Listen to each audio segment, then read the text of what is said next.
ओम विश्वानदेव सवितरदुरितानि परासो यद भद्रं तन्नासो।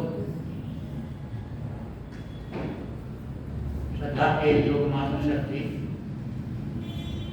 तथा उपस्थित चिंतनशील धर्म प्रेमी सज्जनों,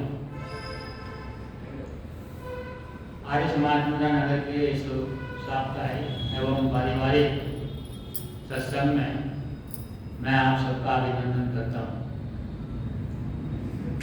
और इसके साथ ही हमारे समाज के आदरणीय तथा वरेण्य विद्वान पुरोहित श्री जी.के. शास्त्री जी को उनके सुपुत्र के परिणय सूत्र में बंधने के उपलक्ष्य में उनको कोटि कोटि बधाई देता हूँ तथा शुभकामनाएं देता हूँ। इसके साथ ही बेटी पूजा को और दीपक कुमार को उनके दाम्पत्य सूत्र में बंधने पर उनके सुखी प्रसन्नता युक्त समृद्धिशाली ऐश्वर्य युक्त सफल दाम्पत्य जीवन तथा उनके स्वास्थ्य की और दीर्घ आयु की कामना करते हुए उनको आशीर्वाद देता हूँ। रवि की है केवल याचना ये, जगदीश्वर जगत के नायक से भक्तों की इच्छा पूरक से दुख हरता सुख के दायक से ये स्वस्थ रहें और प्रभु कृपा का इन पर हाथ रहे। पूजा और दीपक दोनों का जीवन में सुंदर साथ है। दो शब्द आते हैं, जैसा कि अभी हमारे पंडित जी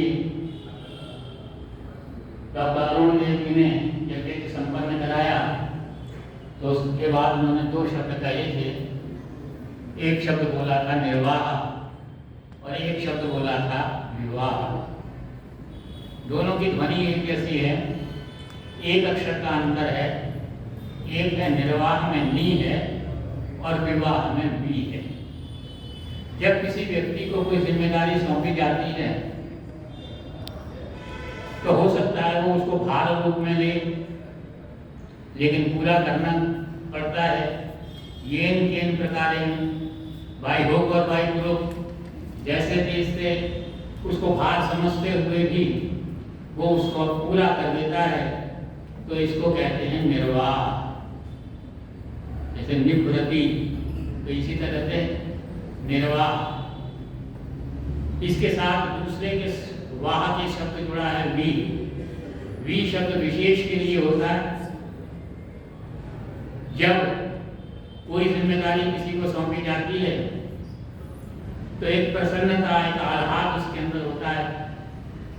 अपनी पूरी शक्ति के साथ, अपनी पूरी क्षमता के साथ, दक्षता के साथ, हर्ष के साथ, उत्साह के साथ, उल्लास के साथ वो उस काम को पूरा कर देता है, उस जिम्मेदारी को पूरा कर देता है।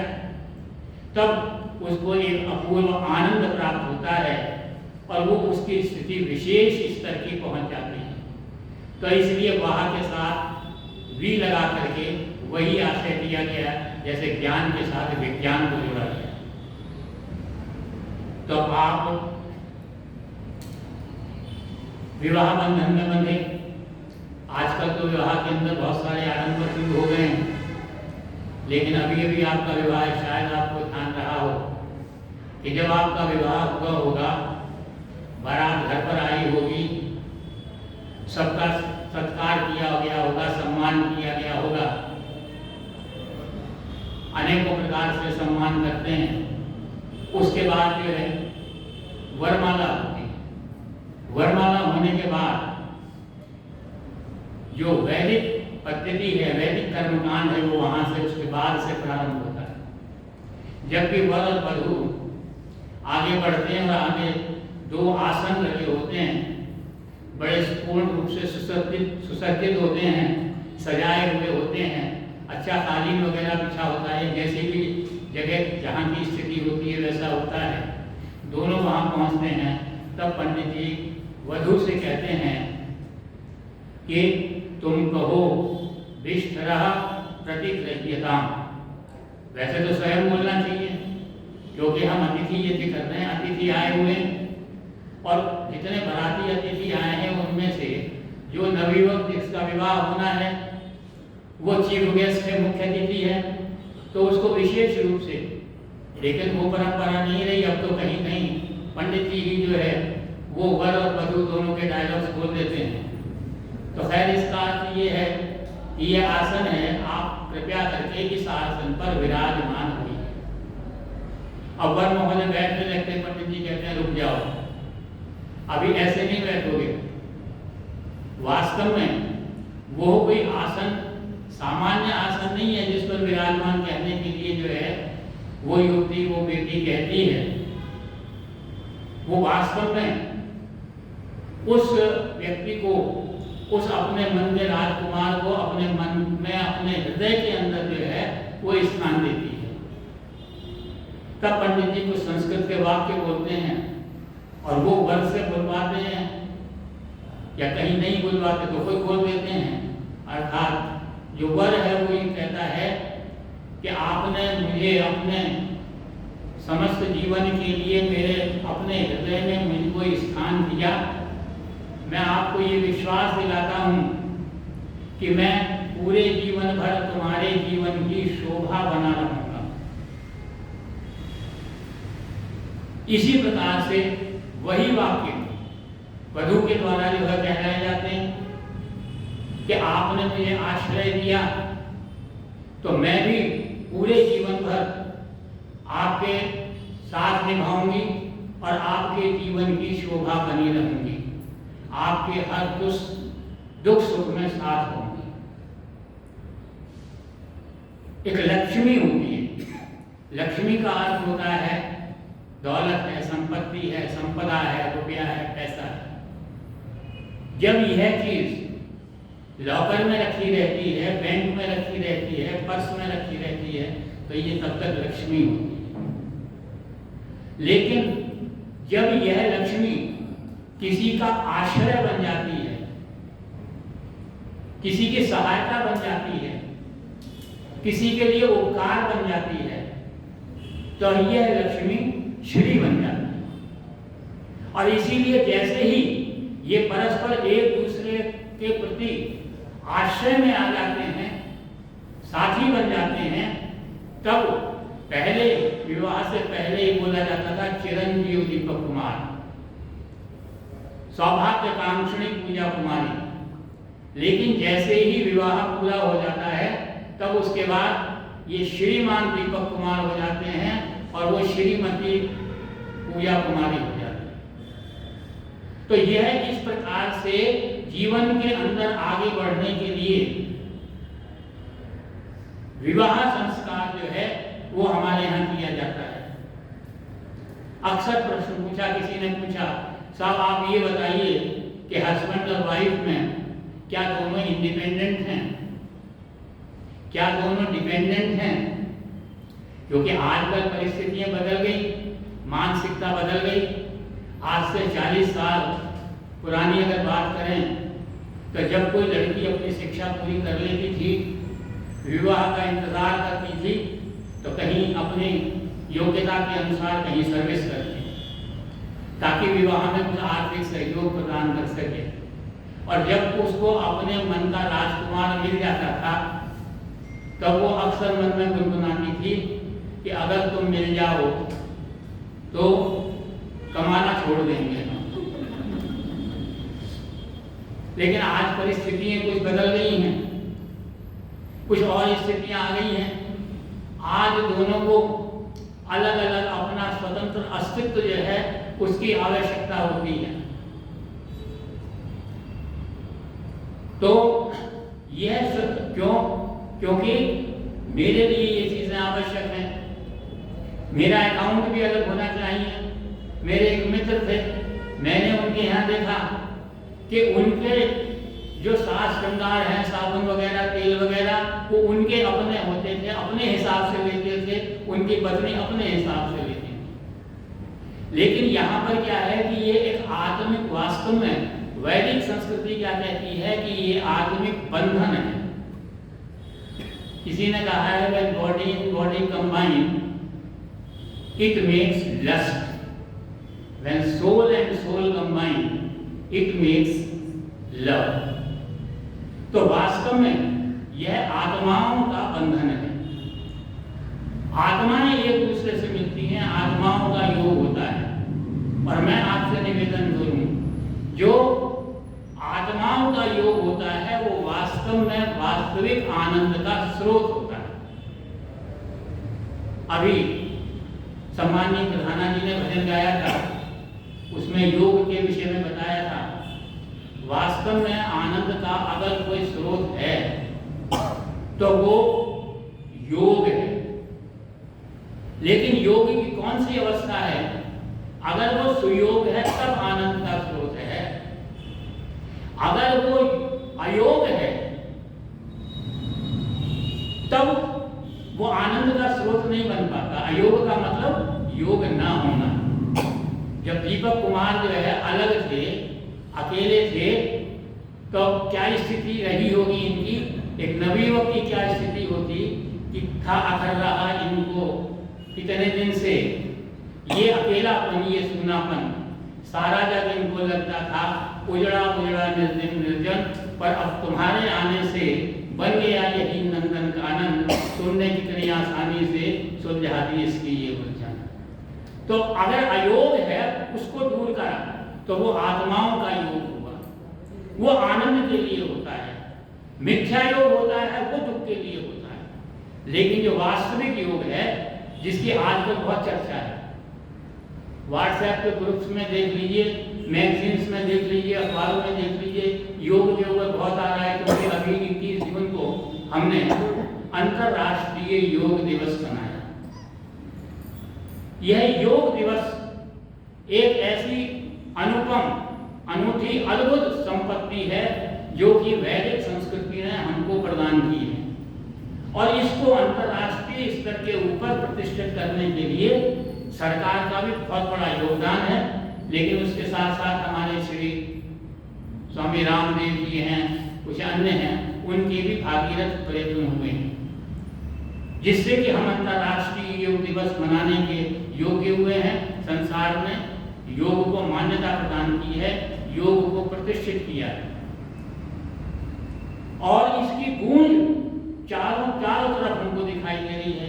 और ये गूंज इतनी ऊंची उठी, इतनी ज्यादा हुई कि वो योग से योगा बन गई। बड़ी खेद की बात है कि लोगों ने अपने स्वार्थ के लिए अपने हिसाब से योग के एक अंश को लेकर के योग के रूप में उसकी व्याख्याएं जो है प्रारंभ कर दी। एक अंश लिया, उसी को योग बता दिया। मैं निवेदन करूं, वास्तविकता ये है कि आज पत्तियों को पेड़ बताया जाने लगा, जबकि पत्ती पेड़ का एक अंग है।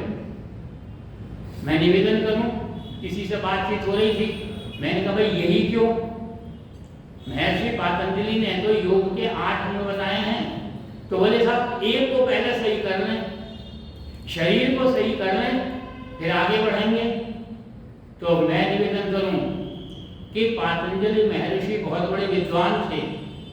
शब्दों का चयन वेदों के अंदर, वेदों की ऋचाओं में और वैदिक संस्कृति के अंदर बहुत ध्यान से किया गया। पिछले शायद मैंने आपको बताया था कि अनुव्रता पिता पुत्रों में कि अनुव्रता शब्द क्यों कहा गया, अनुव्रता भी लिख सकते थे। तो महर्षि पतंजलि ने योग के 8 अंग बताए हैं। और जब किसी चीज के अंग होते हैं, कंपोनेंट्स होते हैं, तब उन सबका विकास एक साथ होना जरूरी होता है। अगर शरीर है, मन है, बुद्धि है, आत्मा है, तो अगर एक चीज का विकास करें, दूसरे को पीछे छोड़ दें, तो बड़ी विषम स्थिति आ जाती है। वो दुख का कारण होती है। एक बस है, बस खड़ी हुई है, जर्जर अवस्था के अंदर है, टायर जो है वो फटे हुए दिखाई दे रहे हैं, इतने ढीले उसके नट बोल्ट हो गए कि पता नहीं कब निकल जाएं। और उस बस का ड्राइवर जो है, चालक जो है, वो बहुत एक्सपर्ट है, बहुत अनुभवी ड्राइवर है, ट्रेंड है, एक्सीडेंट फ्री ड्राइविंग ट्रेनिंग लिए हुए है, और वो वहां पर बैठा है। आप बताइए क्या उस बस में जाना पसंद करेंगे? सोचेंगे कि भाई ड्राइवर तो अच्छा है, लेकिन बस का टायर हुए भाग गया तो क्या होगा? अब दूसरी स्थिति ले लीजिए, एक ब्रांड न्यू लग्जरी बस किसी बहुत बड़ी कंपनी से आई है, खड़ी हुई है सामने, पूर्ण रूप से सुसज्जित है, अच्छी तरह से फिट की हुई है, सारे ऐसे आराम उसके अंदर है, सब कुछ है, तकनीकी दृष्टि से वो बिल्कुल सही है, लेकिन उसको चलाने वाला ड्राइवर जो है वो मंद बुद्धि का है, पागल है या शराब पिए हुए है, तो क्या आप उस बस में बैठना पसंद करेंगे? तब आप कहेंगे नहीं भाई, वो पहली बस के ड्राइवर को इसमें बैठा लो, तब यात्रा हमारी सुखद होगी, वरना पता नहीं किस समय कौन सी विपत्ति हमारे ऊपर आ जाए। तो इसलिए आवश्यक क्या है कि बस भी ठीक होनी चाहिए, ड्राइवर भी ठीक होना चाहिए। तो इसी तरह से ये हमारा शरीर है, हमारे शरीर के अंदर हमारा शरीर पुष्ट होना चाहिए, लेकिन जो आने वाले दुख हैं उनको सहन करने के लिए हमारा मनोबल बहुत ऊंचा होना चाहिए, हमारा मन जो है वो शुद्ध और पवित्र होना चाहिए, वो मन जो है वो शिव संकल्प वाला होना चाहिए, जिससे कि हम बड़ी से बड़ी विपत्ति को जो है उसको सहन कर सकें। कहते हैं ना, मन के हारे हार है, मन के जीते जीत। तो मन भी हमारा पवित्र होना चाहिए, मनोबल भी हमारा ऊंचा होना चाहिए, शरीर भी हमारा स्वस्थ होना चाहिए, बुद्धि भी हमारी मेधा बुद्धि होनी चाहिए, रिदंबरा बुद्धि होनी चाहिए, और आत्मा भी हमारी पवित्र होनी चाहिए। तो इस बात को दृष्टि में रख करके साइमल्टेनियसली सबका ग्रोथ हो, सबका विकास हो, सबकी सारे अंगों की उन्नति एक साथ होना आवश्यक है। कंटिन्यूअस जो है डेवलपमेंट होना चाहिए, कॉम्प्रहेंसिव डेवलपमेंट होना चाहिए, तब जो है क्या होगा कि हम वास्तविक स्थिति पर पहुंचेंगे, हम सुख को प्राप्त कर सकेंगे और दुखों को दूर कर सकेंगे। इस दृष्टि को देखते हुए महर्षि पातंजलि ने 8 अंग बताए योग के, और क्या बताया कि भाई सबसे पहली चीज तो ये है, मनोबल सबसे ऊंचा होना चाहिए। हम जब यज्ञ में पढ़ते हैं तो स्वस्ति वाचन शांति प्रकरण पढ़ते हैं, अंत में स्वस्ति उसके शिव संकल्प के जो है मंत्र पढ़ करते हैं।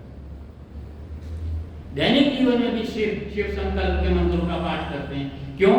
क्योंकि हमारा मन जो है वो शिव संकल्प वाला होना चाहिए, हमारा मन जो है वो मनोबल ऊंचा होना चाहिए, शुद्ध होना चाहिए, निर्मल होना चाहिए, पवित्र होना चाहिए।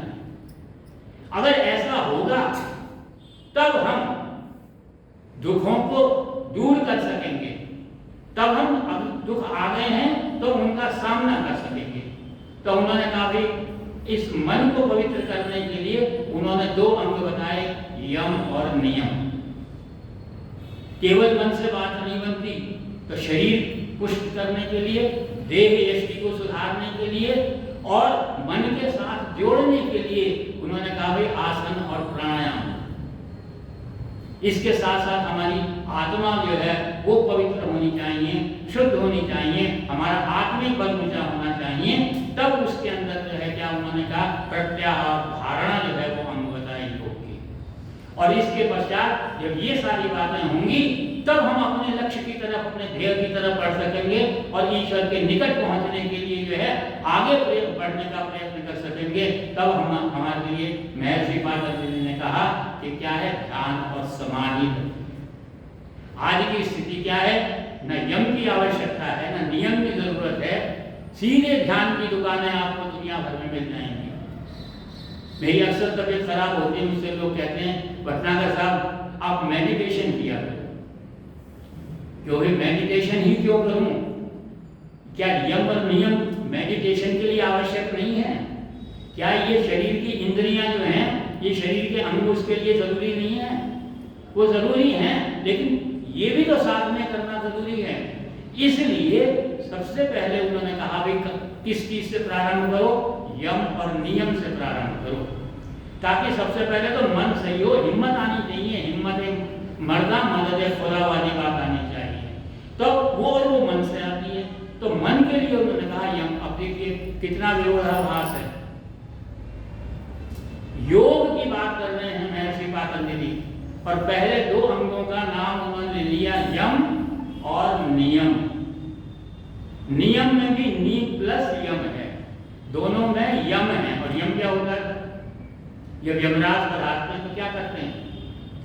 इस शरीर से आत्मा को अलग कर देते हैं, छुटकारा दिला देते हैं। तो यम का अर्थ है अलग करना और योग का अर्थ है जोड़ना। तो जोड़ने के लिए पहले अलग क्या करना चाहिए? पहले अलग करना चाहिए दुखों को।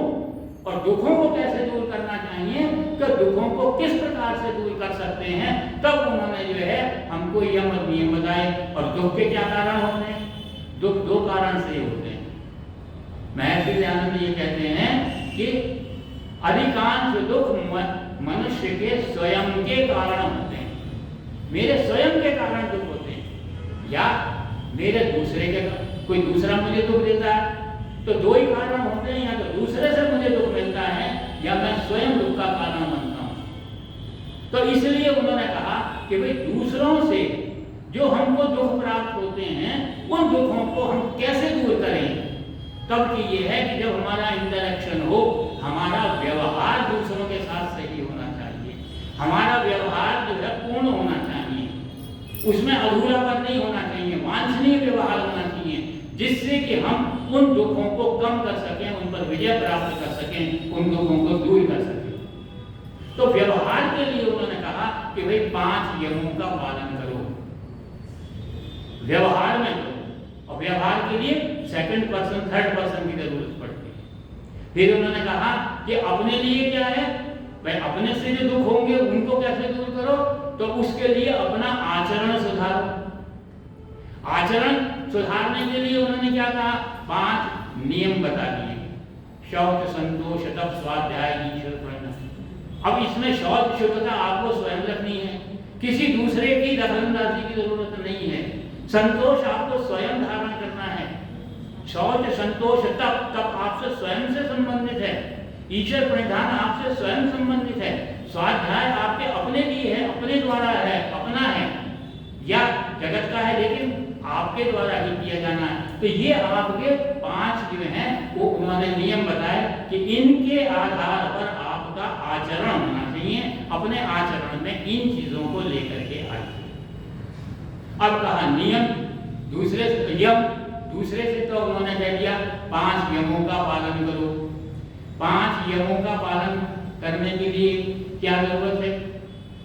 तब 5 यम कौन से हैं?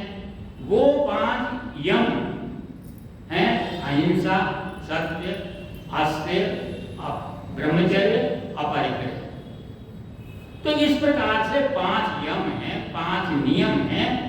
फिर उसके बाद आसन है, प्राणायाम है, प्रत्याहार है, धारणा है, ध्यान है, समाधि है। इन सबको साथ लेकर के चलना है।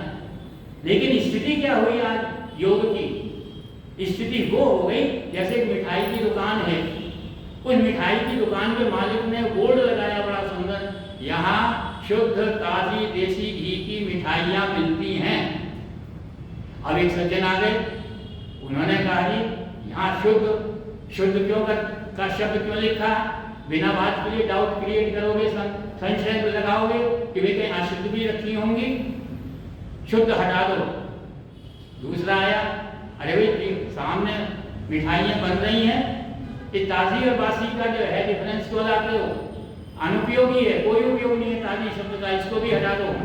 तीसरे ने कहा, अरे भाई मिठाइयों में से देसी घी की सुगंध आ रही है, शुद्ध देसी घी क्यों लिखा? देसी घी क्यों लिखा? इसको भी हटा दो। अब हटा दिया, क्या मिल लिखा? मिठाइयाँ मिलती हैं।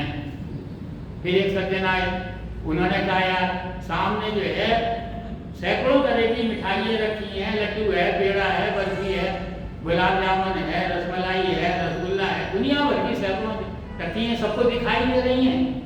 तो यहाँ मिठाइयाँ ही मिलेंगी, यहाँ कपड़ा तो नहीं मिलेगा, यहाँ बर्तन तो तो नहीं मिलेंगे, ये मिठाई है। तब उसने मिठाइयाँ शब्द भी हटा दिया, फिर क्या रह गया? मिलती हैं। अगले ने कहा भाई क्या मिलती है? अंत में वो यह स्थिति हमारी योग की आती चली जा रही है। योग की वो स्थिति आज वर्तमान समय में हो गई है कि एक तरफ हाथी जा रहा था, उधर 4 अंधे थे। लोगों ने कहा कि अरे भाई तुम आंखों से तो देख नहीं सकते, ये हाथी जा रहा है, इसको छू करके देखो, तुम्हें पता लगेगा कि हाथी कैसा होता है। तो एक ने हाथ फिराया, उसके हाथ में उसकी सूंड आ गई। दूसरे ने हाथ फिराया, उसके हाथ में उसका कान आ गया। तीसरे ने हाथ फिराया तो उसका पैर आ गया। चौथे ने हाथ फिराया तो पूंछ आ गई। अब पूछा कि भाई अब कैसा महसूस हो रहा है, हाथी कैसा होता है? तो जिसके हाथ में सूंड आई उसने कहा कि हाथी जो है वो सांप की तरह से होता है, रस्सी की तरह से होता है। जिसके हाथ में बड़े बड़े कान आ गए उसने कहा हाथी पंखे की तरह से होता है, हिल रहे थे कान। तीसरे ने कहा कि अरे नहीं, हाथी तो एक बहुत बड़ा खंबा होता है। और चौथे ने क्या कहा कि हाथी जो है वो झाड़ू की तरह से होता है। तो हमने इन अंगों को अलग अलग कर दिया, तो वो हाथी नहीं मिला हमको, कहीं हमको सूंड मिल गई, कहीं पंखा मिल गया, कहीं खंबा मिल गया।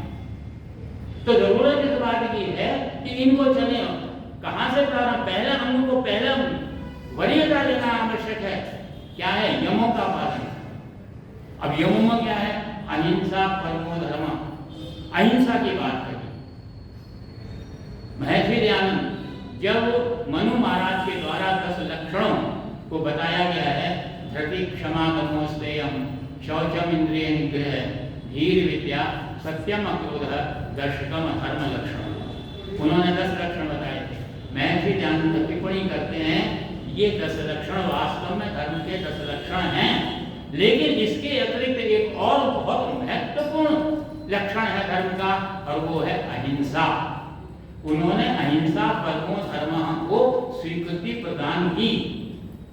और इस अहिंसा की बात करें तो अनेकों जो धर्माचार्य हैं, जो समाज सुधारक हैं, इतिहास के अंदर हुए, जिन्होंने अहिंसा को ही अपना एक अस्त्र बनाया, जैसे महावीर स्वामी, जैसे महात्मा बुद्ध है। ईसाई लोग कहते हैं, हमारे ईसा मसीह भी जो है वो अहिंसा को मानते थे, कहते थे कोई बाएं गाल पर चपत मारे तो दाहिना भी आगे कर दो। महात्मा गांधी के लिए भी कहा जाता है सत्य और अहिंसा को लेकर के चले। लेकिन कौन सी अहिंसा को धारण किया उन्होंने, किस अहिंसा को परम धर्म बताया? तो एक वाक्य के अंदर अहिंसा की व्याख्या कर दी, किसी को दुख मत पहुंचाओ, किसी को तकलीफ मत पहुंचाओ। किसी को दुख पहुंचाओगे, तकलीफ पहुंचाओगे तो ये हिंसा होगी, बहुत बड़ा पाप होगा। परम धर्म क्या? किसी को दुख मत पहुंचाओ, कोई कंडीशन नहीं, कोई शर्त नहीं लगाई, बिल्कुल एक खुला खजाना कर दिया, किसी को दुख नहीं पहुंचाना। अब अगर किसी को दुख नहीं पहुंचाना है, किसी वजह से भी दुख नहीं पहुंचाना है, तो दुनिया में सबसे बड़ा हिंसा करने वाला अगर कोई है तो परमपिता परमात्मा है, क्योंकि वो सबको दुख देता है। आप किसी से पूछ लीजिए, क्यों भाई सुखी हो, कोई ना कोई दुख तो हर एक को होगा ही। तो वो परमपिता परमात्मा तो सबको दुख देता है, इसका मतलब वो सबसे बड़ा हिंसक हो गया। और फिर दूसरे कौन आते हैं हिंसक की कैटेगरी के अंदर? जब बच्चा पैदा होता है, जन्म होता है, तो उसकी बाल्यावस्था से शैशवावस्था आता है, बड़ा भोला होता है, निर्दोष होता है, सच्चे दिल का होता है, कोई दोष नहीं होता उसके अंदर, कोई ऐब नहीं होता। जब संसार में आता है तो धीरे धीरे संसार का उसके ऊपर प्रभाव पड़ता है। वो भाई साहब ने भजन गाया था, मैली चादर ओढ़ के कैसे, कि तूने तो मुझे निर्मल चादर दी थी, है मैंने ही इसको जो है मैला कर दिया। तो वो मैला करना शुरू करता है। तो भाई मैली चादर को अगर सही रखना है तो उसका एक अद्भुत और अनुपम उपाय है, वो है योग का पालन करना। तब वो जो है शिक्षा प्रदान करनी प्रारंभ की जाती है, घर से बाहर निकाला जाता है। तब महर्षि दयानंद सत्यार्थ प्रकाश के दूसरे संवल्लास के अंदर लिखते हैं, जब बच्चा 6-7 साल का हो जाए तब उसके टोकना शुरू करो, डांटना डपटना शुरू करो, ताड़ना शब्द लिखा है, ताड़ना शुरू करो, रोको उसको। तो इसका मतलब क्या है? कौन दुख दे, किसने दुख देना शुरू किया बच्चे को? उसकी माँ ने, पिता ने और गुरु ने, आचार्य ने। तो इसका मतलब ईश्वर के बाद जो दूसरे फिर जो आते हैं दुख देने वाले, वो कौन हो गए? वो माता हो गए, पिता हो गए, आचार्य हो गए। अभी पंडित जी कह रहे थे कि 5 देवता महर्षि दयानंद सत्यार्थ प्रकाश के अंदर लिखे हैं। तो अगर इस दृष्टि से अहिंसा की इस व्याख्या से देखा जाए तो ये देवता कहाँ हुए? सुख देने वाले कहाँ हुए? ये तो दुख देने वाले हो गए। ईश्वर भी दुख देता है, माँ भी दुख देती है, माँ भी टोकती है, पिता भी टोकता है, आचार्य भी टोकता है, पनिशमेंट देते हैं, सब कुछ करते हैं ताकि बच्चा सही मार्ग पर चले। इसका वास्तविक निर्माण जो है हम कर सके। तो क्या हो परिभाषा अहिंसा की, क्या हो व्याख्या अहिंसा की? तो वास्तव में अहिंसा की अब हमें हमारे देश को रक्षा की जरूरत है। हमारी सीमाओं के ऊपर सेना तैनात है, हमारे शत्रु हमारे ऊपर आक्रमण कर रहे हैं, और उस वक्त जो कोई ये अहिंसा का मंत्र का जाप कोई जर्नल करना शुरू कर दे, नहीं, किसी को दुख नहीं देना, क्या होगा? और यही हमने किया, और इतिहास इस बात का साक्षी है कि हम गुलामी की, परतंत्रता की बेड़ियों में चपड़े जाते रहे, क्योंकि हमने अहिंसा की गलत परिभाषा दी। अहिंसा का अर्थ होता है मनसा वाचा कर्मणा, न्याय पूर्वक किसी को दुख न देना। अगर दुख न देने पर अन्याय होता हो तो वो हिंसा के अंदर आता है। तो इसलिए आवश्यकता इस बात की है कि हम अहिंसा के वास्तविक अर्थ को समझ करके उसको अपने जीवन में धारण करें, और अगर नहीं धारण करेंगे तब यह जो है हमारा अज्ञान जो है, हमारी अविद्या जो है, वो एक गलत चीज की गलत व्याख्या के आधार पर हमें दुख का भागी बनाएगी, हम पतन की ओर जाएंगे। तो पहला है अहिंसा, दूसरा है सत्य।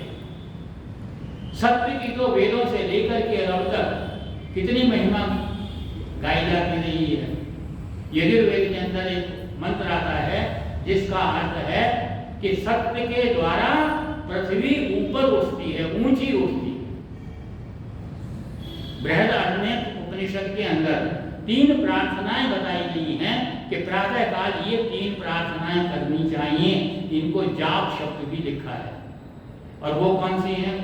असतो मां सद्गमय, तमसो मां ज्योतिर्गमय, मृत्योर्मा अमृतमय। हे प्रभु, हमें असत्य से सत्य की ओर ले जाओ। हे प्रभु, हमें अंधकार से प्रकाश की ओर ले जाओ। हे प्रभु, हमें मृत्यु से अमृत की ओर ले जाओ। तो यहाँ पर भी इन 3 प्रार्थनाओं के अंदर भी जो पहली प्रार्थना है वो क्या है? असत्य से सत्य की ओर ले जाने की प्रार्थना हम परम पिता परमात्मा से करते। और ये सत्य व्यक्तिगत नहीं, पारिवारिक रूप में भी इसको धारण करना चाहिए, सामाजिक रूप में भी, समाज के अंदर भी। जब तक सत्य नहीं आएगा, जब तक समाज सत्य को धारण नहीं करेगा, तब तक समाज असभ्य बना रहेगा। और राष्ट्रीय स्तर के ऊपर भी सत्य की नितांत आवश्यकता है। अथर्ववेद में एक मंत्र आता है कि राष्ट्र उन्नति के 7 सूत्र हैं, 7 तत्व हैं, जिनमें पहला तत्व जो है वो है बृहत वृत्त, दूसरा तत्व है, दूसरा सूत्र है बृहत सत्य। तो बृहत सत्य, महान वृत्त और महान सत्य, ये वो पहले 2 सूत्र हैं जो किसी राष्ट्र, जो राष्ट्र उनको धारण करेगा उसकी उन्नति होगी। जो झूठ को धारण करेगा उसका पतन आवश्यक है, स्वाभाविक है उसका पतन। ऋत का मतलब क्या होता है? जो सार्वभौमिक सत्य होता है, जो यूनिवर्सल ट्रुथ होता है, उसे ऋत कहते हैं। और दूसरा एक सामान्य, क्योंकि सत्य के अंदर भी सत्य जो है वो बदलता रहता है। कुछ सत्य ऐसे होते हैं जो समय, परिस्थिति, काल के अनुसार परिवर्तित हो जाते हैं। आज जो सही है, अभी मैंने आपके आपके सामने बोलना प्रारंभ किया 11:30 बजे। क्या समय था? 11:30 बजे। अब मुझसे कोई पूछे भाई अब क्या टाइम हुआ है, तो मैं कहूँगा साहब 11:50 हुए। बोले अभी तो तुम कह रहे थे 11:30 हुए और अभी कह रहे हो 11:50 हुए। सही क्या है? सही दोनों है, लेकिन अपने अपने परिस्थितियों के अनुसार है। तो इस प्रकार से सत्य है अद्वैत है, उनको हमको जो है धारण करना चाहिए। अब प्रश्न ये है कि इतना सब कुछ कह दिया सत्य सत्य सत्य, अब सत्य को धारण कैसे किया जाए? तो कहाँ कहाँ सत्य को धारण करना आवश्यक है? तो सबसे पहला सत्य जो है वो है सत्य ज्ञान। महर्षि दयानंद आर्य समाज के दूसरे नियम में क्या, तीसरे नियम में क्या लिखते हैं? वेद सब सत्य विद्याओं की पुस्तक है। वेद का पढ़ना पढ़ाना सुनना सुनाना सब आर्यों का परम धर्म है। जब ईश्वर के नाम की बात कर दी कि ईश्वर क्या है, ईश्वर की डेफिनेशन दे दी, परिभाषा दे दी, ईश्वर के क्वालिटीज बता दी, प्रॉपर्टीज बता दी, फिर उसके बाद अब जीवन में आ रहे हो तो क्या करो? वेद पढ़ो। क्यों? वेद सब सत्य विद्याओं की पुस्तक है। सत्य ज्ञान को जो है जीवन के अंदर धारण करो। जहां अविद्या होगी, जहां अज्ञान होगा, जहां मिथ्या ज्ञान होगा वहां पतन होगा, और जहां सत्य ज्ञान होगा वहां पर जो है वो आनंद होगा और सुख होगा। तो इसलिए सबसे पहली आवश्यकता क्या है कि सत्य ज्ञान होना चाहिए। हमारे यहाँ क्या विडंबना रही हमारी राजनीति की कि राजनीति जिनके हाथ में आई वो ज्ञान नहीं था। अक्सर आता है ना कि पॉलिटिक्स के अंदर कोई क्वालिफिकेशन की जरूरत नहीं है। एक व्यक्ति इंटरमीडिएट करके जाता है एक इंटरमीडिएट कॉलेज के अंदर और कहता है मुझे सर्विस दे दो, मुझे चपरासी की नौकरी दे दो। बोले बीए पास बैठे हुए हैं, तुम्हें कैसे दे दूं? लेकिन राजनीति के अंदर कोई क्वालिफिकेशन की आवश्यकता नहीं है। उसका परिणाम क्या हुआ? जब अविद्या से युक्त, मिथ्या ज्ञान से युक्त शासन सत्ता हमारे पास में आई, तब हम पतन की ओर गए। लोगों का अंबार हमारे सामने आ गया, लड़ाई झगड़े हमारे सामने आ गए, सभ्य समाज ने असभ्य समाज बन गए। एक सरपंच जी थे, उन सरपंच जी की क्या विशेषता थी? बहुत अच्छे स्वभाव के थे, बहुत अच्छी प्रकृति के थे, धार्मिक थे, बड़ा दान पुण्य करते थे। उन्हें सरपंच बना दिया कि भाई ये बहुत अच्छे आदमी, सबने उनको वोट दे दिया। अब सरपंच जी ने किया काम, कुएं खुदवा दिए, धर्मशालाएं बनवा दी, मंदिर बनवा दिए, स्कूल बनवा दिए, सब कुछ काम किया उन्होंने। लेकिन वैसे ज्ञान नहीं था कुछ भी। व्यवहार में तो देख रहे थे, एक पक्ष तो था, ठीक था, ज्ञान नहीं था। अब नतीजा क्या हुआ? उनके गांव की जो है चारों तरफ जो है वो पब्लिसिटी हो गई कि वो गांव बहुत तरक्की कर रहा है। स्टेट गवर्नमेंट के जो विकास विभाग है उसमें वो समाचार पहुंचा हुआ वो गांव बहुत अच्छा है, उसे आदर्श गांव कह सकते हैं। तो एक टीम जो है अधिकारियों की, ऑफिसर्स की वहां पहुंच गई वहां की स्टडी करने के लिए। अब सरपंच जी बड़े खुश हुए। सरपंच जी ने उनको सब बता दिया, वो साहब मैंने यहाँ मतलब ये जो है कुआं खुदवाया है, साहब मैंने यहाँ ये काम किया, ये सड़क बनवाई, ये किया वो किया। अब चूंकि ज्ञान नहीं था, किसी से कैसे बात की जाती है इसकी जानकारी नहीं थी उनको, क्या सत्य है क्या असत्य है इसका विवेक उनको नहीं था, तो वो बीच बीच में कोई अनर्गल बात बोलते जाते। आखिरकार जो उस टीम का हेड था उस झुंझलाहट आई, उसने कहा व्हाट डैम फूल। अब सरपंच जी ने क्या सोचा कि ये तो इसने मुझे कोई उपाधि दे दी मेरे काम को देखते हुए। अब गांव के अंदर आज भी ये प्रचलन है, जहाँ गांव में सरपंच होता है तो उसकी माँ भी सरपंच बोलती है, बेटा भी सरपंच बोलता है, पत्नी भी सरपंच बोलती है, सब सारे गांव वाले सरपंच बोलते हैं। तो वहां पर एक प्रथा, आज भी सब सारे गांव में एक प्रथा है, और जब महिला होती है तो वहां एसपी बोल देते हैं, सरपंच पति, वो चूंकि अधिकार रखता है ज्यादा। तब सब जो है सरपंच सरपंच बोलते थे। जब वो टीम चली गई तो सरपंच साहब ने पूछा, ये तो मुझे कोई बड़ा भाई तमगा दे दिया, कोई पद्म विभूषण की उपाधि दे दी, या कोई जैसे हमारे आर्य समाज में आर्य रत्न, आर्य श्रेष्ठ, ऐसे कई जगह जो परंपरा चली है वो उपाधि दे दी, तो फिर उससे कि भाई ये कौन है, हमारे आर्य श्रेष्ठ हैं, ये आर्य रत्न हैं।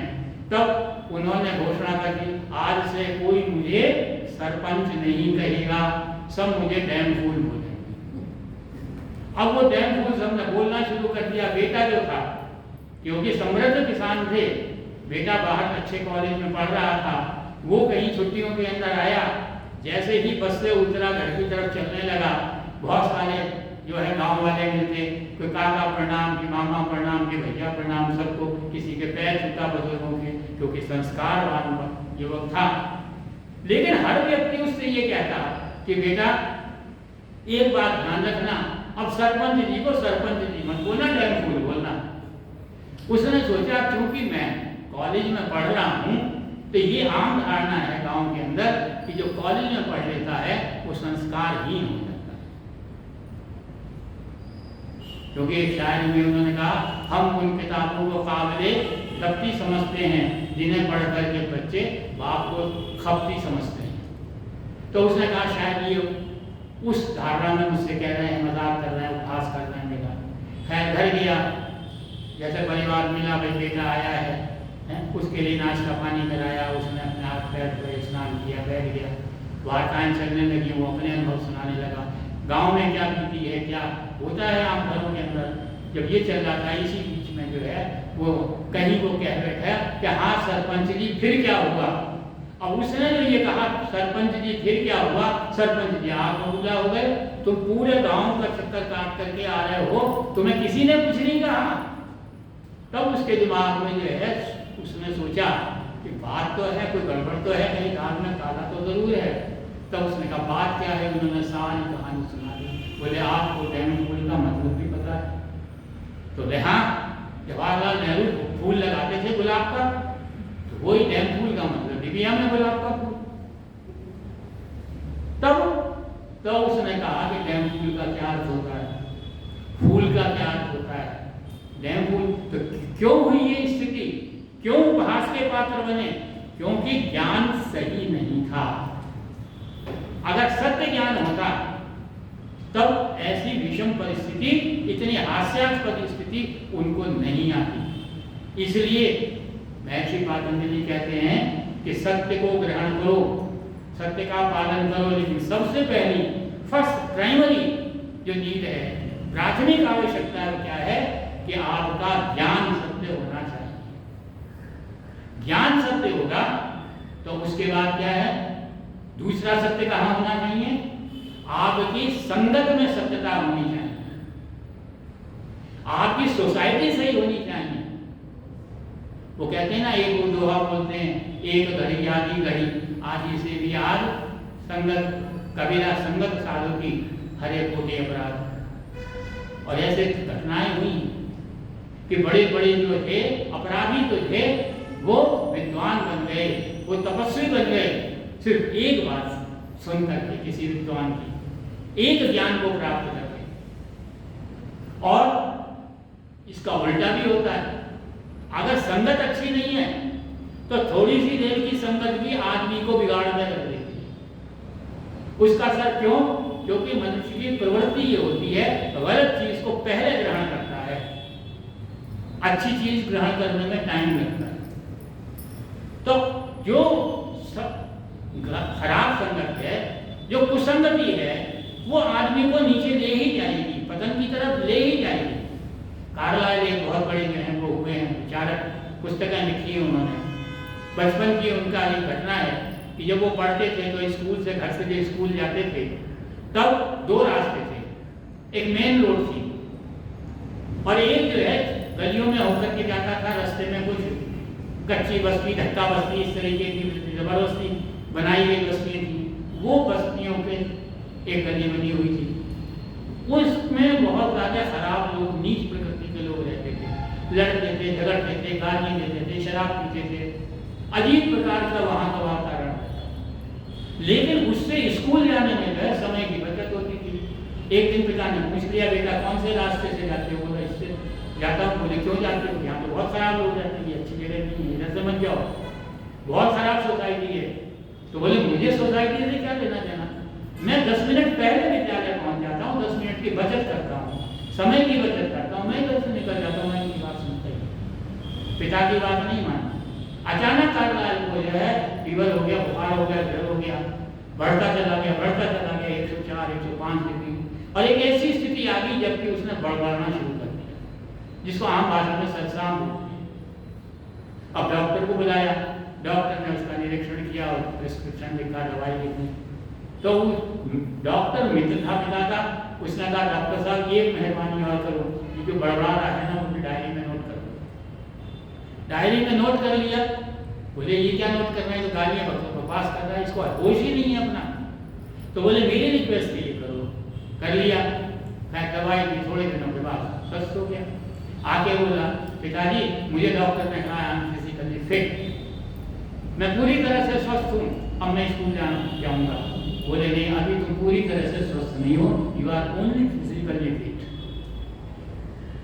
क्यों, क्या? बोले डॉक्टर साहब के पास फिर जाओ, उनसे कहना कि जो बीमारी डायरी के अंदर लिखी हुई है उसका भी इलाज कर दो। गया डॉक्टर साहब, पिताजी को पता नहीं क्या हो गया, आपने तो मुझे फिट कर दिया स्कूल जा। वो कह रहे हैं नहीं, एक बीमारी और है, कोई डायरी में बीमारी लिखी हुई है। डॉक्टर को अचानक ध्यान आया, डायरी निकाली, वो पृष्ठ खोला, पेज खोला, उसका आगे लिख दिया पढ़ो इसे। उसने पढ़ा, बोले ये क्या है, तो बहुत गंदी गंदी गालियां लिखी हुई हैं, आप शब्द लिखे हुए, बकवास है ये तो पढ़ा ही नहीं जा सकते। तो बोले बेटा ये वही सब कुछ है जब बीमारी की अवस्था में तुम बड़बड़ा रहे थे, यह तुम्हारी उस संगत का प्रभाव है तुम्हारे ऊपर। तो इसीलिए कहते हैं कि सत्य ज्ञान के साथ दूसरी आवश्यकता क्या है कि आपकी संगति में भी सत्यता होनी चाहिए। लेकिन केवल मात्र आप संगति कर लें और उसको क्रियान्वित ना करें तो सब बेकार। ज्ञान है, ज्ञान को पढ़ लें। कहा जाता है कि वेदों को अगर सिर्फ पढ़ ही लिया जाए, रट लिया जाए और उनके अर्थों को ना जाना जाए वेद मंत्रों का, तो ऐसे ही है जैसे पशु के ऊपर जो है किताबों का गट्ठा रख दिया जाए। तो उनको ज्ञान का मतलब ज्ञान को जानना भी है, और जानने के लिए क्या चीज सबसे पहले होनी आवश्यक है कि आपके विचार अच्छे होने चाहिए, आपकी सोच अच्छी होनी चाहिए। जब हमारे देश के अंदर कुछ विषमताएं ज्यादा बढ़ गई, कुछ समस्याएं ज्यादा बढ़ गई, तो हमारी सरकार ने एक आंदोलन चलाया, एक अभियान चलाया, आंदोलन तो नहीं अभियान चलाया। और वो अभियान क्या था? वो था सकारात्मक सोच का, पॉजिटिव थिंकिंग का। क्योंकि जब तक पॉजिटिव थिंकिंग नहीं होगी, जब तक सकारात्मक सोच नहीं होगी, तब तक आगे नहीं बढ़ सकते। कहा भी जाता है simple living and high thinking. आगे बढ़ने के लिए, सफल होने के लिए क्या आवश्यकता है? सादा जीवन, उच्च विचार। तो उच्च का मतलब है श्रेष्ठ विचार। तो वो हमारे विचार जो हैं वो सही होने चाहिए, सही प्रकार के विचार होने चाहिए। तो वो सही प्रकार के विचार अगर नहीं होंगे तो हमारे लिए समस्या खड़ी है। अगर हमारे विचार कलुषित होंगे, दूषित होंगे, तो कितने ही आसन प्राणायाम कर लीजिए कोई फर्क नहीं पड़ता, कितने ही आप अग्निहोत्र कर लीजिए कोई फर्क नहीं पड़ता। मेरे एक बड़े परमात्मा थे, आर्य समाज के बहुत बड़े स्तंभ थे, बहुत अच्छी बात थी, सारी बातें थी, लेकिन कुछ बातें ऐसी थी मुंह से कड़वे थे। तब वो क्या करते, यज्ञ करते, अब बेटा उनका सो रहा है, उठ के आया नहीं अग्निहोत्र के अंदर, तो दो एक बारी अरे उल्लू के पट्टे नाला है, तो आता क्यों नहीं, स्वाहा बीज मंत्र में। और ऐसा होता है, मैं देखता हूँ सब जगह होता है ऐसा। तब क्या है कि हमारे जब तक विचार सही नहीं होंगे, तब तक वाणी से भी हमारी सही बात जो है आगे नहीं निकलेगी। तो विचार सही होने चाहिए।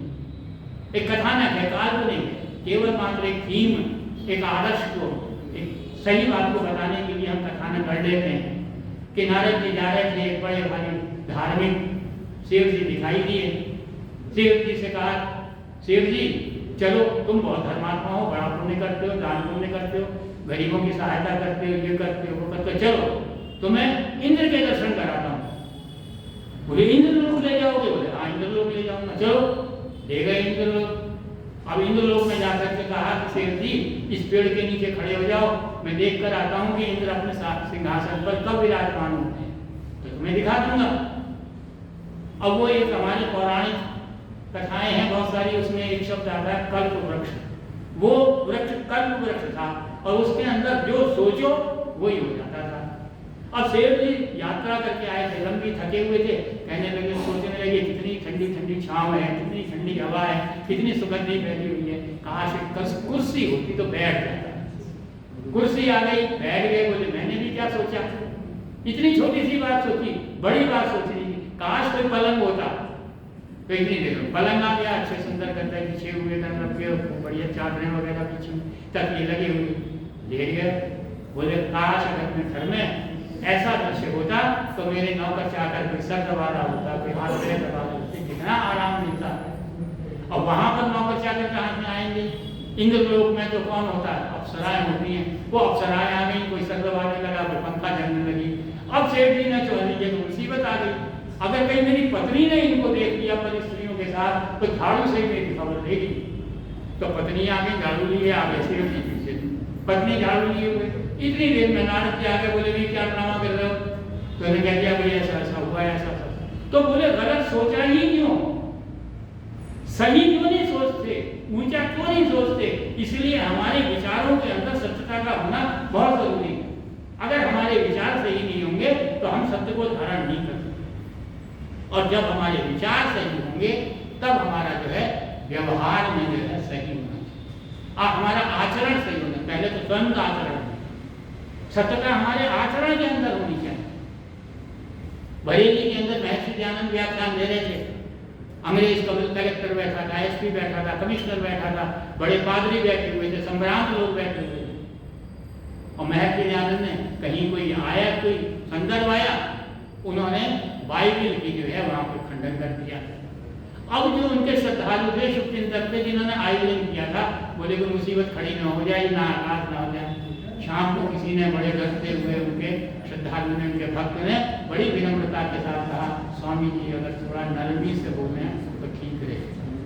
अगले दिन फिर स्वामी जी आ गए, बोले कि चाहे कलेक्टर अप्रसन्न हो, चाहे कमिश्नर नाराज हो, हम तो सत्य ही कहें। वो था सत्य का आचरण, वो था महर्षि दयानंद ने सत्य को ग्रहण किया था। सत्य के ग्रहण करने, और केवल ऐसे ही नहीं किया, स्वयं उन्होंने जो है सत्य को जो है धारण किया था, अपने जीवन में सत्य को दिखा। आचरण हमारा सही होना और हमारा व्यवहार जो है वह सत्य से पूर्ण होना चाहिए। मैं निवेदन करूं, अहिंसा और सत्य ये दो ऐसे यम हैं जिनसे आदमी निडर बनता है, निर्भीक बनता है, वो ईश्वर भक्त बनता है, ईश्वर के निकट जाता है। तो क्या है, व्यवहार में जो है हमारी सत्यता होनी चाहिए, कुशलता होनी चाहिए। स्वामी श्रद्धानंद ने गुरुकुल कांगड़ी स्थापित किया, कहीं से खबर आई, वहाँ एक दुर्दान, मैं चूंकि उस क्षेत्र में रहा हुआ हूँ, मुझे पता है, वहाँ का सबसे दुर्दान डाकू था सुल्ताना डाकू, जिसने कई किलों के ऊपर कब्जा कर रखा था। सरकार कांपती थी, पुलिस कांपती थी, हिम्मत नहीं थी किसी की उसको पकड़ने की। अपने दल बल के साथ घोड़ों के ऊपर बंदूकें टांगे जहां मर्जी जाए जो है वो लूटपाट जाता। एक अच्छी बात भी उसके बारे में थी कि वो जो गरीब होते थे, विशेष रूप से जो विधवाएं आदि होती थी, उनकी सहायता करता था। खैर वो उसका अपना व्यवहार अलग था, लेकिन था दुर्दान। अब खबर ये आई कि गुरुकुल कांगड़ी को सुल्ताना डाकू लूटने के लिए आएगा। स्वामी जी ने कहा यहाँ क्या रखा है, वो लूटने के लिए आएगा, अब आएगा तो आएगा। अब समय का पता लग गया कि रात को इतने बजे वो आएगा।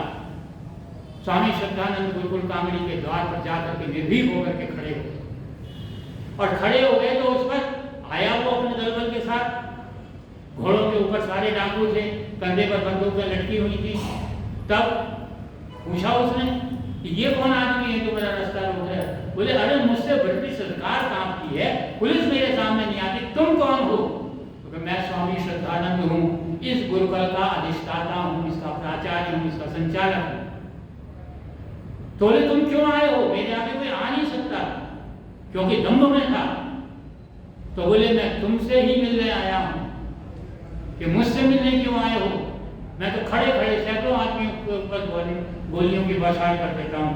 तो बोले मैं तुम्हें सही रास्ता दिखाना चाहता हूँ, मैं तुमसे प्रेम करता हूँ, मैं तुमसे स्नेह करता हूँ, मैं चाहता हूँ तुम अच्छे अच्छे रास्ते के ऊपर चलो, मैं इसलिए तुमसे मिलने के लिए आया हूँ।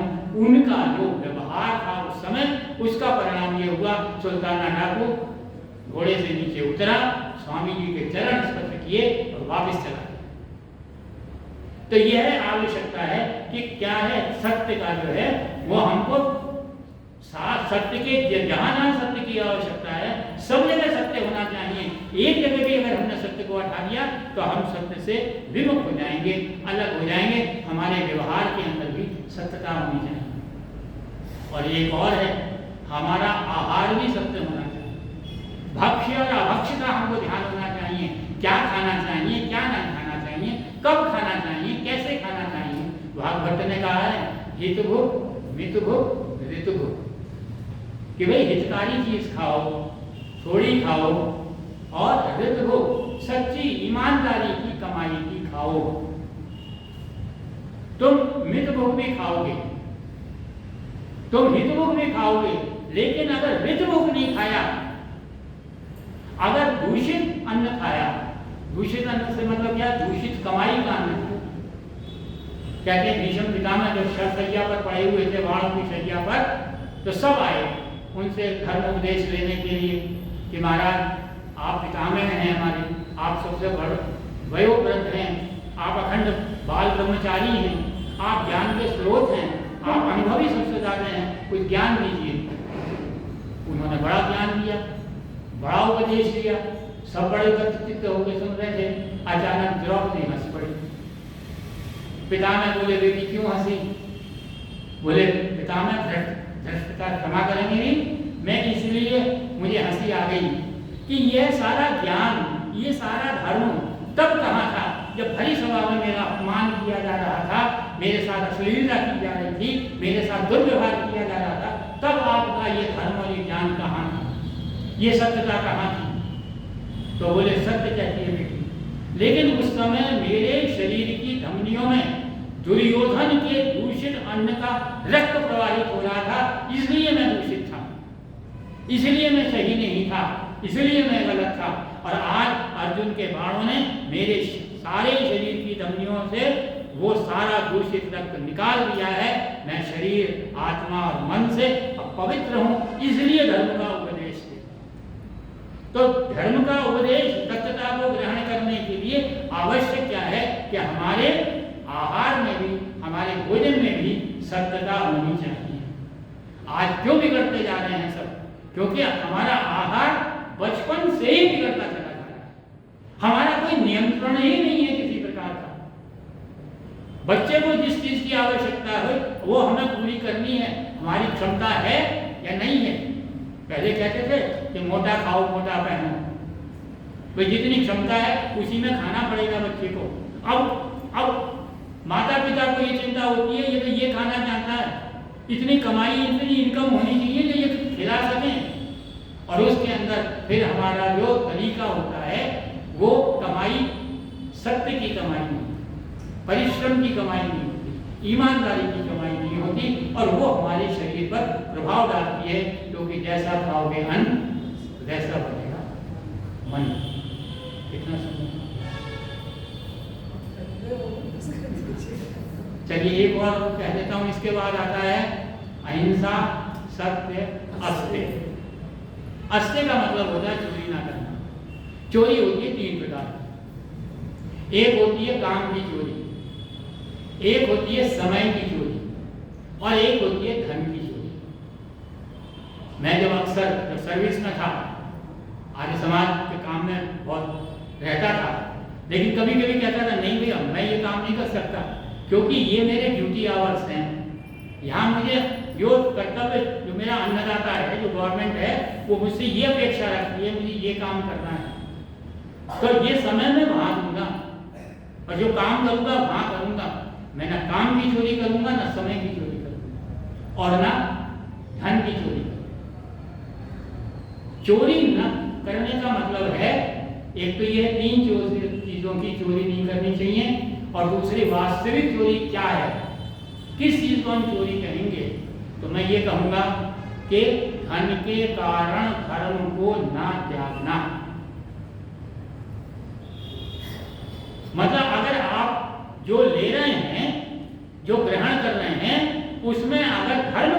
उतरा है तो वो चोरी करना है। तो इसलिए आपको जो है कभी भी जो है धर्म को पहले रखना चाहिए और उस आधार पर कोई चीज ग्रहण करनी चाहिए। उदयपुर में महाराणा उदयपुर में महर्षि दयानंद पिता महाराज, मेरा कितना सौभाग्य, आप जैसा विद्वान, आप जैसा त्यागी तपस्वी योगी मेरे यहाँ जो है मेरा अतिथि है।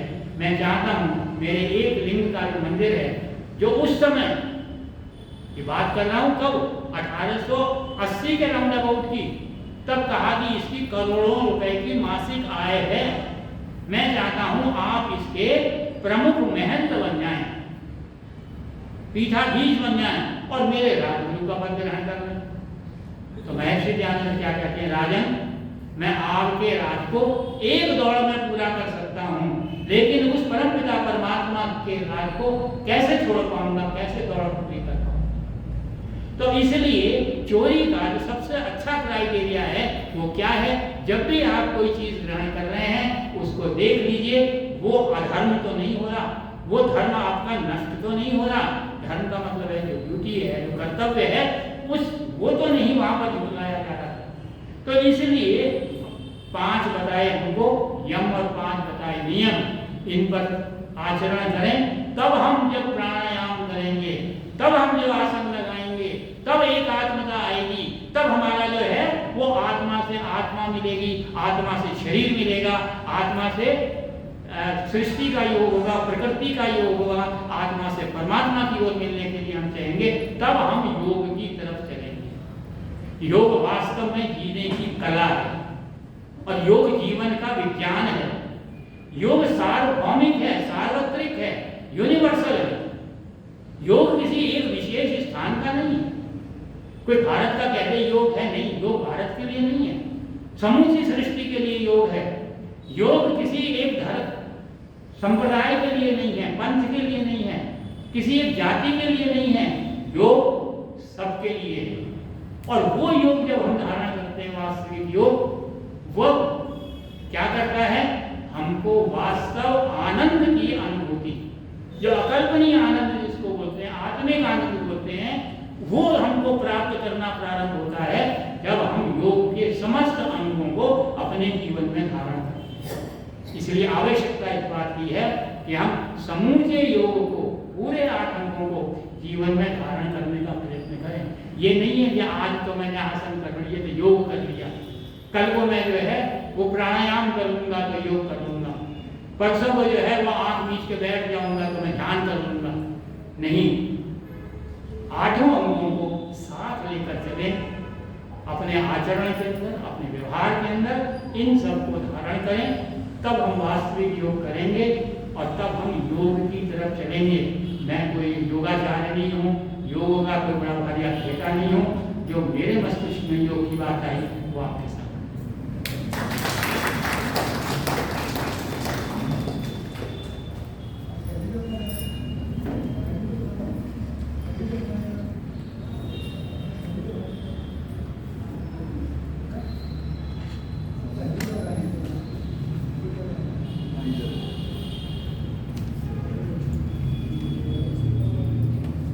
सबका सादर अभिवादन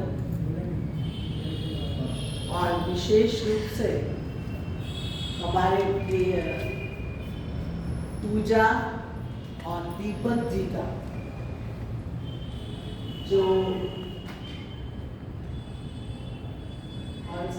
हिंदी का किया था, आपने बहुत शुद्ध हिंदी का यूज किया था, शादी का दाम्पत्य जीवन ही शुरू किया है। मुझे हिंदी के वर्ड्स थोड़े से सोच कर बोलने पड़ते हैं, पर I think I use the correct word, दाम्पत्य जीवन ही शुरू हुआ है। तो पूरी समाज की ओर से आपको बहुत बहुत शुभकामनाएं और बहुत सुंदर और एक ही शब्द में भटनागर जी ने आपको जीवन के लिए संदेश दिया है। विवाह संबंधों का विशेष रूप से वहन करना। संबंध तो हम सबके हैं, परंतु अब आप एक विशेष संबंध में जुड़े हैं तो उसको विशेष रूप से, और इसके लिए एक ही शब्द कुछ और अगर मैं कहूँगी कि अगर आप सुखी अपना दाम्पत्य जीवन बनाना चाहते हैं तो एक दूसरे को सहन करना सीखें। सहो असी सहो मैत्री। जहां हम उस सहन शक्ति का प्रयोग करेंगे हमारा जीवन सुखद रहेगा। और बहुत बेसिक बातें बताई भट्टानंद जी ने, आप मैं रिपीट तो क्या करूंगी, जो यम नियम बताए। अहिंसा जो कि जीवन का एक आधार है, मन वचन कर्म से किसी के लिए भी कोई ऐसा शब्द ना कहे जो दूसरे को दुख दे जाए। क्रोध करना सबसे पहले अपने प्रति हिंसा करना है। पहले हम अपने को हिंसित करते हैं, जलाते हैं, तब हम दूसरे तक को अपनी वो जो क्रोध है वो पहुंचाते हैं। तो आप सब लोग बहुत प्रबुद्ध लोग हैं, ज्ञानी हैं, सबके लिए इतना ही काफी है कि इन यम नियमों को केवल ज्ञान के रूप में नहीं, केवल ये कहकर नहीं कि हमें सब पता है, पता होने का जो रूप है वो हमारे व्यवहार में दिखाई दे, तब उसका असली लाभ होगा। और छोटी सी एक बात और कहूंगी कि सब कुछ आपको भगवान ने दिया, उसके साथ साथ अपने बड़ों का सत्कार करना और छोटों से प्यार करना मत भूलना। आपके बड़ों को आपकी धन दौलत की शायद जरूरत ना भी हो, पर उनके साथ कुछ समय बैठकर बात करना, उनको सम्मान देना, उनका हाल पूछना उनके लिए जीवन के लिए बोनस हो जाता है। और छोटों को स्नेह दो।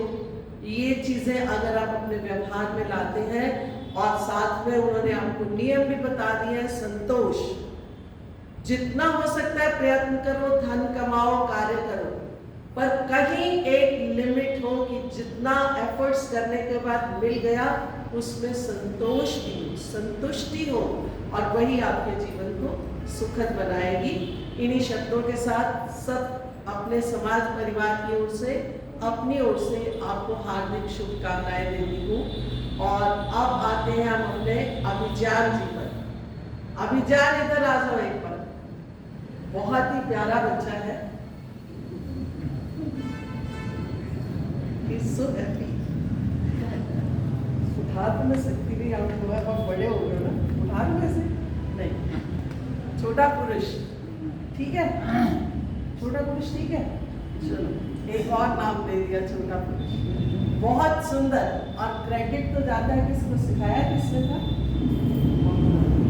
तो असली मतलब क्रेडिट किसको जाएगा, मम्मी को। और याद किसने किया, नहीं, असली क्रेडिट तो जाएगा आप। उन्होंने बताया, बहुत अच्छा किया। अब आपने जो बातें याद की है, जैसे मैंने कहा ना, अगर जो इम्तहान में याद करते हो, अगर आप पेपर में नहीं लिखो तो मार्क्स मिलते हैं, नहीं मिलते। तो यहाँ पर भी जो कुछ याद किया है उसको आप अगर फॉलो करोगे, फॉलो का मीनिंग समझते हो, उसको याद रख के उसी के अनुसार काम करोगे, तब होगा।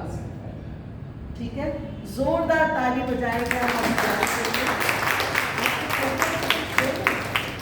पता नहीं ठीक है तो नहीं देगा, क्योंकि मेरे पास आज एक चॉकलेट है, लेनी चाहिए या नहीं चॉकलेट, पर मुझे